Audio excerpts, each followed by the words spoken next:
Hello guys, I'm Helen, and I'm going to be reading a book to you. It's called Wait Till Helen Comes.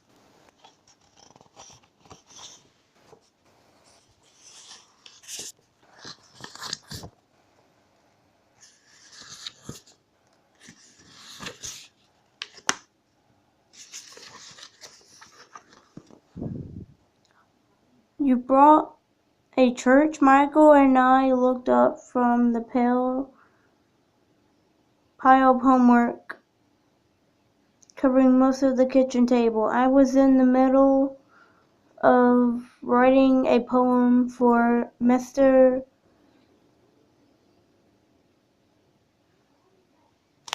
I just read it out to you guys.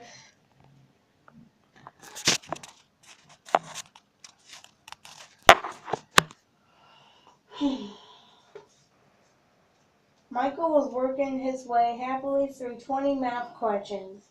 Mom filled a kettle with water and put it on the stove. Her cheeks were pink from the March wind, so was the tip of her nose. You and Molly will love it, she promised. It's exactly the sort of place Dave and I have been looking for all winter. There's a carriage house for him to use as a pottery workshop and space in the tour for me set up a stereo. It's perfect, but how can we live in a church, Michael? Present, refusing to be won over by her Islam. Oh, it's not really a church anymore, Mom said. Some people from Philadelphia bought it last year and built an addition on the side for living quarters. They were going to set up an choir, sewer, and national church, but after doing all that work, they decided they didn't like living in the country after all.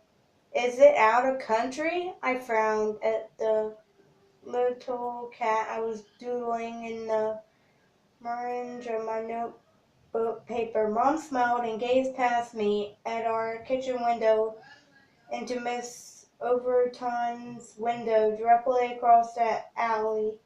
I had a feeling she was seeing herself standing in front of I working on one of her huge oil paintings, far from what she called soul-killing life of the city. She was a maniac habit of drifting away into her private dream world just when you needed her most.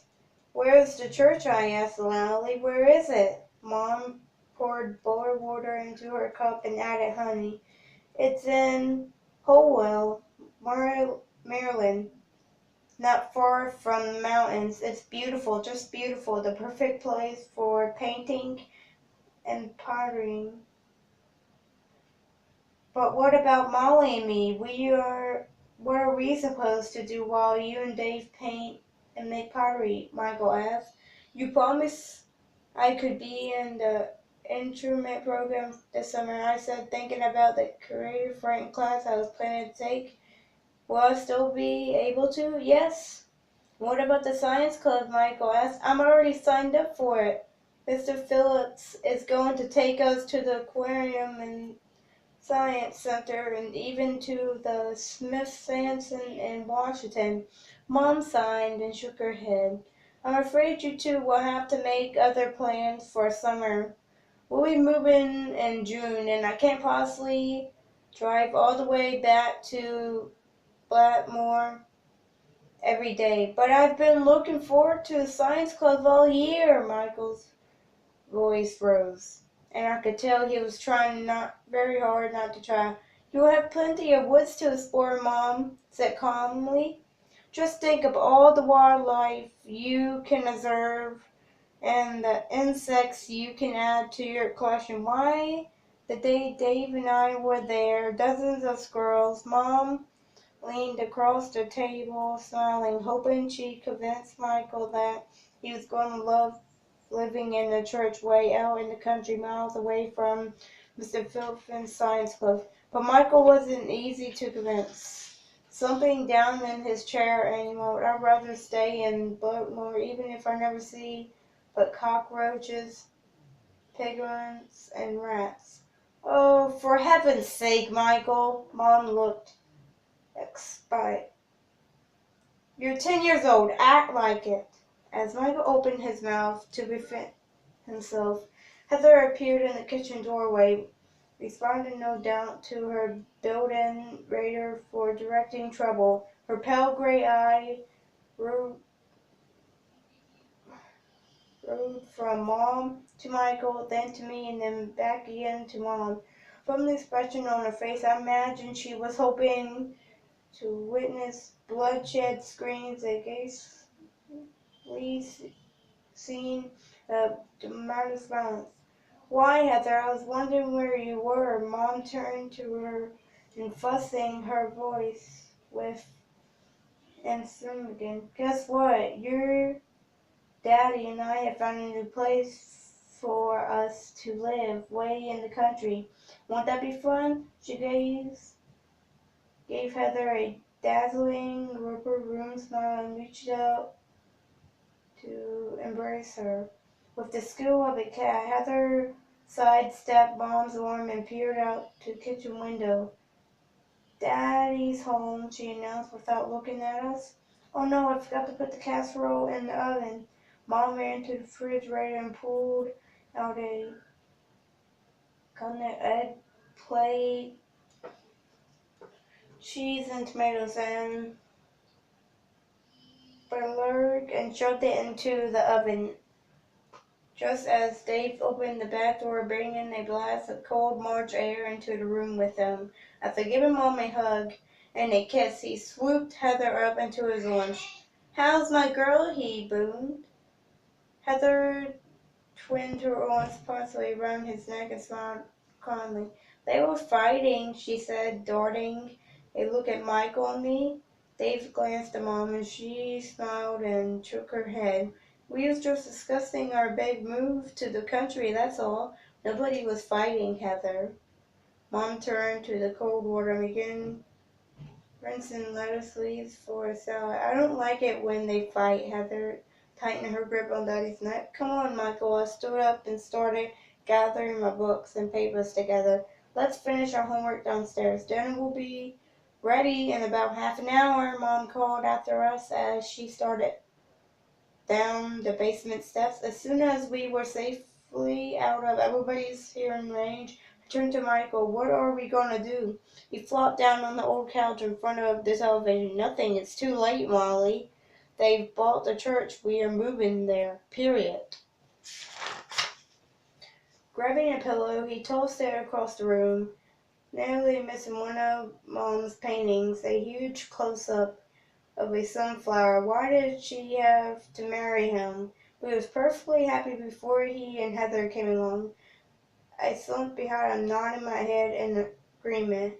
They've ruined everything. Glancing up at the stairs to make sure Heather hadn't sneaked down to spy on us, I said. If only Heather was a normal kid. She acts more like a 2-year-old than a 7-year-old, and she's mean. She tattles and lies and does everything she can to get us in trouble with Dave. Why do they always take her side, even Mom? Michael made a face. You know what Dave says? Making his voice deep and serious, he said, Heather is an unusual, imaginative, and sensitive child, and she has suffered a great loss. You and Molly must be patient with her.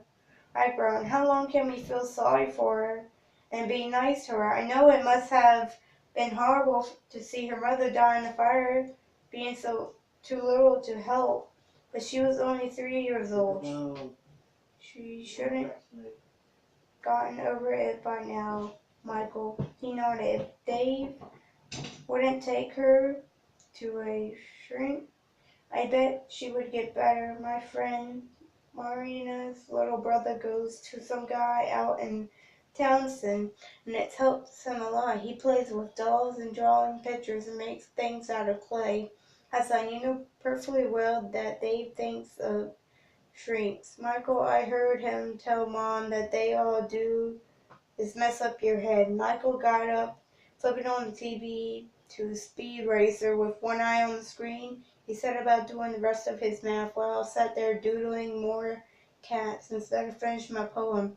After a few minutes, I nudged Michael. Do you remember the movie we saw on TV about the little girl who did horrible things to her enemies? The Bad Sea? Yes, that was it. Well, sometimes I think Heather's like the girl. Rona. Suppose she burned her mother up on purpose, the way Rona burned up the janitor? Michael peered at me over the top of his glasses. You're crazy, Molly. No 3-year-old kid could do anything like that. He was speaking to me as if he were a scientist explaining something to a child instead of a 10-year-old boy addressing his 12-year-old sister. Realizing how ridiculous I sounded, I laughed and said, just kidding. But I really wasn't. There was something about Heather that made me truly uncomfortable. No matter how hard I tried, I couldn't even like her, let alone love her as Mom kept urging me to. It was hard to feel pity or anything but dislike for her. It wasn't as if I tried when Heather had just moved in. I'd done everything I could to think to be a good big sister, but she made it clear that she wanted nothing to do with me. If I tried to comb her hair, she pulled away, crying to Mom that I was hurting her. If I offered to read to her, she yawned after the first sentence or two and say the story was boring and dumb.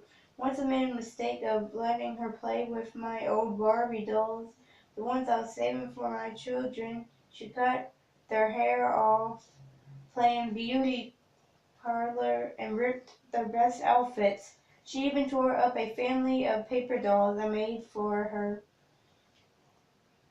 taking great pleasure in behind them right in front of me. She dropped them deftly in the trash can and walked out of the room. To make it even worse, she told lies about Michael and me, making it sound as if we were tormenting her whenever we were alone with her. Dave believed her most of the time, and sometimes Mom did too. In the 6 months that Mom and Dave had been married, things have gotten very tense in our home.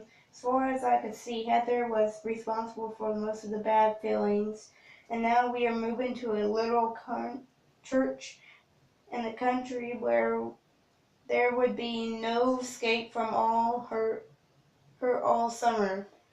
Was it any wonder that I was depressed? I glanced at Michael, still hard at work on his math. My own poem was now almost obscured by the cat's eye drawn over the notebook paper.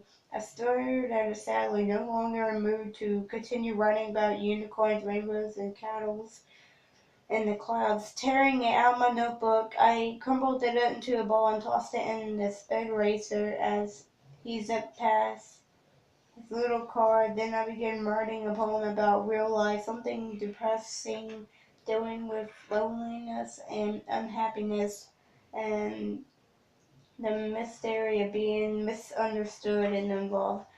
Okay, guys, we're on chapter 2 right now, but I'll see you next time. Please subscribe and like this video. I'll read more to you soon. Bye.